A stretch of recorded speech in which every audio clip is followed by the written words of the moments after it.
Makalipas ng ilang linggo, bumalik na sa trabaho si Leslie. Pero sa pagkakataong ito, tila naging bato na ang kanyang puso na marahil ay naging dahilan ng tuluyang paglapit sa kanya ng iba't ibang kababalaghan. Mabuti na lang nakuha natin itong hotel dito sa Baguio. Laking tipid sa production. Oo nga po, ni. Pero, parang lagi may nakatingin. Nararamdaman mo rin ba yun? Well, di tumingin sila. Buti naman ngumingiti ka na ngayon. Buti nga po may shooting tayo kahit paano nakakalimutan ko yung problema ko. Tama lang yan. Work lang. Kaya maaga tayong magpahinga kasi maaga tayo bukas. Ako na mauna sa... Sige lang. Maligo na. Okay.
Nakita ka rin ng executive producer mo. Basta ang feeling ko noon, may nakapatong sa akin, tapos nag-i-struggle ako, ganun po.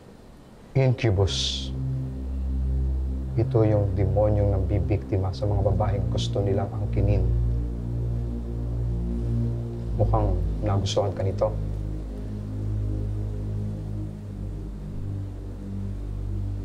Ano pong gagawin ko?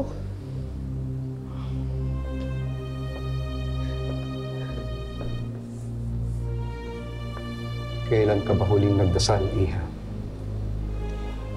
Marami po kasi siyang pinagdaanan nitong nakaraan po. Kapag humihina ang ating pananampalataya, humihina din ang ating spirit. Sa mga pagkakataong ito, mas madali lumapit sa atin ang mga demonyo.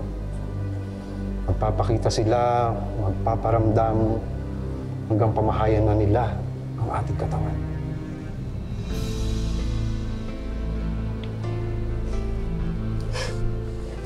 Natatakot po ako.